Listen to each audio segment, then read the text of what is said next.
ಎಲ್ರಿಗೂ ನಮಸ್ಕಾರ. Welcome back to my channel. ಇವತ್ತು ಗೋಧಿ ಹುಗ್ಗಿ ಮಾಡ್ತಾಯಿದ್ದೀನಿ.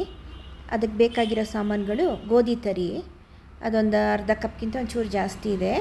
ಆಮೇಲೆ ತೆಂಗಿನಕಾಯಿ ಚೂರು ಅದ್ರ ಜೊತೆಲೇ ಹಾಕಿ ಬೇಯಿಸ್ಕೊಳ್ತೀನಿ. ಗೋಧಿ ತರಿ ಬೇಯಿಸುವಾಗ ಅದ್ರ ಜೊತೆಲೇ ಹಾಕ್ಬಿಟ್ಟು ಬೇಯಿಸ್ಕೊಳ್ತೀನಿ. ಕಡಲೆಬೇಳೆ ಅದೊಂದು ಚೂರು 1/4 ಕಪ್ಪು. ಆಮೇಲೆ ತೆಂಗಿನಕಾಯಿ ಚೂರು ಹಾಲು ಮಾಡ್ಕೊಳ್ಳೋಕ್ಕೋಸ್ಕರ, ತೆಂಗಿನ ಹಾಲು ಮಾಡ್ಕೊಳ್ಳೋಕ್ಕೆ ಅದರೊಳಗಡೆ ಏಲಕ್ಕಿ ಹಾಕ್ಬಿಡ್ತೀನಿ. ಹಾಕ್ಬಿಟ್ಟು ಅದು ಹಾಲು ಮಾಡ್ಕೊಳ್ಳುವಾಗ ಅದು ಅಲ್ಲೇ ರುಬ್ಕೊಂಡು ಬರುತ್ತದು. ಮತ್ತು ತಿರ್ಗಾ ಕುಟ್ಟು ಹಾಕೋ ನೆಸೆಸಿಟಿ ಇಲ್ಲ ಅಂತ ಆ ಥರ ಮಾಡ್ಕೊಳ್ಳೋದು ನಾನು. ಮತ್ತು ಕೆಲಸ ಆಗೋದು ಬೇಡ ಅಂಥೇಳಿ. ಅದು ಆಮೇಲೆ ತುಪ್ಪ ಬೇಕು, ಬೆಲ್ಲ ಬೇಕು 1 ಕಪ್ಪು. ಆ ಬೆಲ್ಲನ ನೀರಲ್ಲಿ ಒಂದು ಸ್ವಲ್ಪ ಕರಗಿಸ್ಬಿಟ್ಟು ಆಮೇಲೆ ಹಾಕ್ತೀನಿ ಇದಕ್ಕೆ. ತುಪ್ಪ, ಗೋಡಂಬಿ, ದ್ರಾಕ್ಷಿ ಇಷ್ಟು ಬೇಕು. ಸ್ವಲ್ಪ ಮೇಲೆ ಹಾಲು ಹಾಕ್ತೀನಿ. ನೋಡಿ, ಗೋಧಿ ತರಿ ಮತ್ತು ಕಡಲೆಬೇಳೆ ಎರಡನ್ನೂ ತೊಳ್ಕೊಂಬಂದಿದ್ದೀನಿ. ಬೆಲ್ಲ 1 ಕಪ್ಪು, ಮತ್ತು ಈಗ ನೋಡಿ ಹಾಲು ಮಾಡ್ಕೊಂಬಂದಿನಿ. ತೆಂಗಿನಕಾಯಿ ಹಾಲು ಮಾಡಿ ಇಟ್ಕೊಂಡಿದ್ದೀನಿ. ಅದರೊಳಗಡೆ ಏಲಕ್ಕಿ ಕೂಡ ಹಾಕಿದ್ನಲ್ಲ, ತೋರಿಸಿದ್ನಲ್ಲ, ಆ ಹಾಲು ಮಾಡಿ ಇಟ್ಕೊಂಡಿದ್ದೀನಿ.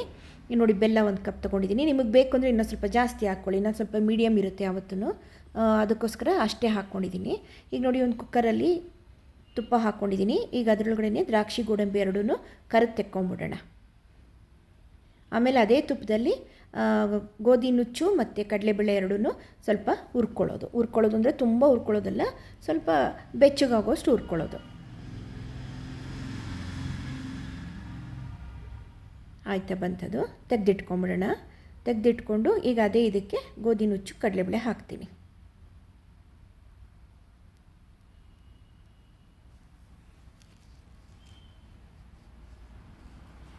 ನೋಡಿ, ತೊಳೆದಿಟ್ಕೊಂಡಿದ್ನಲ್ಲ, ಇದನ್ನು ಅದರೊಳಗಡೆ ಹಾಕ್ಬಿಡೋಣ.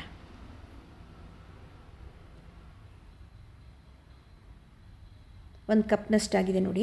ಈಗ ಅದಕ್ಕೆ 2 ಕಪ್ನಷ್ಟು ನೀರು ಹಾಕಿ ಒಂದು 4 ವಿಷಲ್ ಕೂಗಿಸ್ಕೊಳ್ಳೋದು, ಲಿಡ್ ಮುಚ್ಚಿ.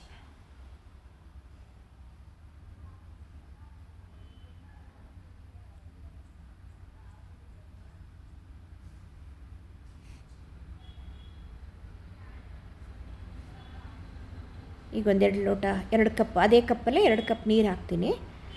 ಹಾಕಿದ್ದೀನಿ ಇವಾಗ. ಈಗ ಮುಚ್ಚಿಬಿಡೋಣ, ಲಿಡ್ ಮುಚ್ಚೋಣ. ಮುಚ್ಚಿಬಿಟ್ಟು ಇವಾಗ ಒಂದು 4 ವಿಷಲ್ ಹಾಕಿಸ್ಕೊಳ್ಳೋಣ ಅದನ್ನು.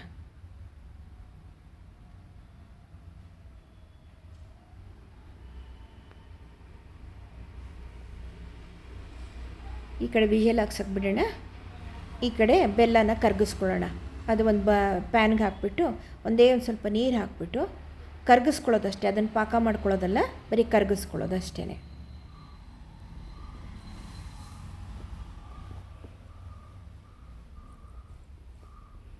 ನೋಡಿ, ಆಗ್ತಾ ಬಂತು, ಮುಗೀತೀಗ. ಇದು ಫೈನಲ್ ಮುಗೀತು. ಈಗ ಆಫ್ ಮಾಡಿಬಿಡ್ತೀನಿ. ನೋಡಿ, ಈ ಕಡೆ ಎಲ್ಲ ಹಾಕಿಟ್ಟಿದ್ದೀನಿ. ಈಗ ಒಂದು ಸ್ವಲ್ಪ ಕರಗಕ್ಕೆ ಸ್ಟವ್ ಆನ್ ಮಾಡ್ತಾಯಿದ್ದೀನಿ. ತುಂಬ ನೀರು ಹಾಕ್ಕೊಂಡಿಲ್ಲ, ಬರೀ ಬೆಲ್ಲ ಸ್ವಲ್ಪ ಮುಳುಗೋಷ್ಟು ಮಾತ್ರ ಹಾಕ್ಕೊಂಡಿದ್ದೀನಿ.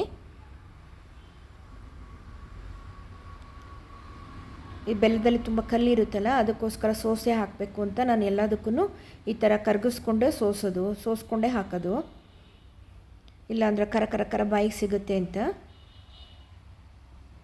ನೋಡಿ, ಆಯ್ತೀಗ. ಅದೇ ಕಾವಲ್ಲಿ ಉಳಿದಿದ್ದ ಬೆಲ್ಲನೂ ಕರ್ಕೊಳ್ಳುತ್ತೆ.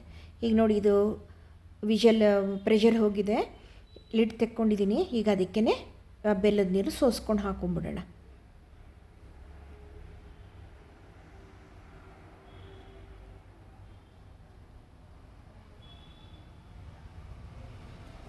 ನಿಮಗೆ ಬೇಕು ಅಂದರೆ ನೀವು ಇನ್ನೊಂಚೂರು ಬೆಲ್ಲ ಜಾಸ್ತಿ ಹಾಕ್ಕೊಳ್ಳಿ. ನನಗಿಷ್ಟೇ ಸಾಕು ಅಂತ ನಾನು ಕಡಿಮೆನೇ ಹಾಕ್ಕೊಳ್ಳೋದು ಬೆಲ್ಲನ. ಈಗ ನೋಡಿ, ಕಾಯಿ ಹಾಲು ಹಾಕ್ತಾಯಿದ್ದೀನಿ. ಹಾಕ್ಬಿಟ್ಟು ಇವಾಗ ಕುದಿಸೋಣ. ಈಗ ಗೋಧಿ ನುಚ್ಚು, ಕಡಲೆಬೇಳೆ ಎಲ್ಲದಕ್ಕೂ ಬೆಲ್ಲದ್ದು ಹಿಡ್ಕೊಳ್ಳಿ ಇವಾಗ. ಅದಕ್ಕೋಸ್ಕರ ಚೆನ್ನಾಗಿ ಒಂದು ಸ್ವಲ್ಪ ಕುದಿಸೋಣ. ಮೇಲೊಂದು ಸ್ವಲ್ಪ ಹಾಲು ಹಾಕ್ತೀನಿ ಇದಕ್ಕೆ, ಯಾಕೆಂದರೆ ಗೋಧಿ ನುಚ್ಚು ಮತ್ತು ಬೆಲ್ಲ ಎರಡೂ ಹೀಟಲ್ಲ, ಸ್ವಲ್ಪ ಹಾಲು ಬ್ಯಾಲೆನ್ಸ್ ಮಾಡುತ್ತೆ ಅಂಥೇಳಿ ಸ್ವಲ್ಪ ಹಾಲು ಕೂಡ ಹಾಕ್ತೀನಿ. ಮತ್ತು ಟೇಸ್ಟ್ ಕೂಡ ಕೊಡುತ್ತೆ ಹಾಲು ಹಾಕಿದ್ರೆ. ಕಾಯಿ ಹಾಲು ಹಾಕಿರೋದ್ರಿಂದನೂ ಟೇಸ್ಟ್ ಬರುತ್ತೆ. ಮತ್ತು ಮೇಲೆ ಹಾಲು ಹಸಿ ಹಾಲು, ನಂದಿನಿ ಹಾಲು ಹಾಕಿದ್ರೂ ಕೂಡ ಟೇಸ್ಟ್ ಬರುತ್ತೆ. ಮಾಮೂಲಿ ಹಾಲು ಹಾಕಿದ್ರೂ ಕೂಡ ಟೇಸ್ಟ್ ಬರುತ್ತೆ. ಇದು ಚೆನ್ನಾಗಿ ಕುದಿಬೇಕು. ಇವಾಗ 1 ನಿಮಿಷ ಕುದೀಲಿ ಇವಾಗ ಅದು. ನೋಡಿ, ಒಂದು ಸ್ವಲ್ಪ ಹಾಲು ಹಾಕ್ಕೊಂಡಿದ್ದೀನಿ. ಇನ್ನೊಂದು 1/4 ಲೋಟ ಹಾಲು ಹಾಕ್ಕೊಳ್ತೀನಿ. ಇದ್ರದ್ದು ಇದನ್ನು ನೋಡಿಕೊಂಡು ಮತ್ತಿನ್ನೊಂದು ಸ್ವಲ್ಪ ಹಾಲು ಹಾಕ್ತೀನಿ. ಇನ್ನೊಂದು 1/4 ಲೋಟ ಹಾಲು ಹಾಕ್ಕೊಳ್ತೀನಿ ಅಷ್ಟೇ. ಅಂದಾಜು ಒಂದು ಅರ್ಧ ಲೋಟ ಹಾಲು ಅಷ್ಟೇ.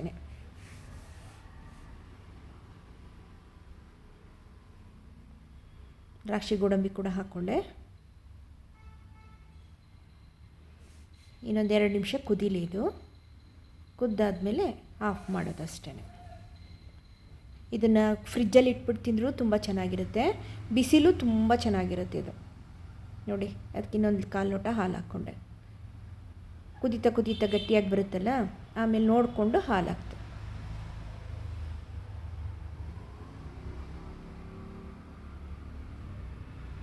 ತುಂಬ ಟೇಸ್ಟಿಯಾದಂಥ ಸ್ವೀಟ್ ಇದು. ಇದನ್ನು ಗೋಧಿ ಹುಗ್ಗಿ ಅಂತ ಕರೆಯೋದು ಇದನ್ನು. ನೋಡಿ, ಈಗ ಕುದೀತಾ ಇದೆಯಲ್ಲ, ಅಷ್ಟೇ, ಆಫ್ ಮಾಡ್ಕೊಳ್ಳೋದು ಅಷ್ಟೇ. ಇನ್ನೊಂದು 2 ನಿಮಿಷ ಬಿಟ್ಟು ಆಫ್ ಮಾಡ್ಕೊಂಬಿಡೋಣ. ನೀವು ಟ್ರೈ ಮಾಡಿ ಇದನ್ನು ಮನೇಲಿ, ತುಂಬ ಚೆನ್ನಾಗಿ ಬರುತ್ತೆ ಮತ್ತು ಈಸಿನೂ ಕೂಡ ಇದೆ. ಇದೇನಂತ ದೊಡ್ಡ ಕೆಲಸ ಅಲ್ವೇ ಅಲ್ಲ. ಮೊದಲೆಲ್ಲ ಆದರೆ ಗೋಧಿ ನುಚ್ಚೆಲ್ಲ ತರಿ ಮಾಡ್ಕೊಳ್ಳೋದು ಎಲ್ಲ ಕೆಲಸ ಆಗ್ತಿತ್ತು. ಈಗ ಏನಿಲ್ಲ. ನೋಡಿ, ಡಿಶ್ ಔಟ್ ಮಾಡಿದ್ದೀನಿ, ಹೀಗೆ ಕಾಣಿಸ್ತಾ ಇದೆ ನೋಡಿ. ನೀವು ಟ್ರೈ ಮಾಡಿ, ತುಂಬ ಟೇಸ್ಟಿಯಾಗಿ ಬರುತ್ತೆ. Please subscribe, share and comment my channel. Please support me. ನೋಡಿ ಹೇಗೆ ಕಾಣಿಸ್ತಾ ಇದೆ ನೋಡಿ. Thank you very much. Thank you.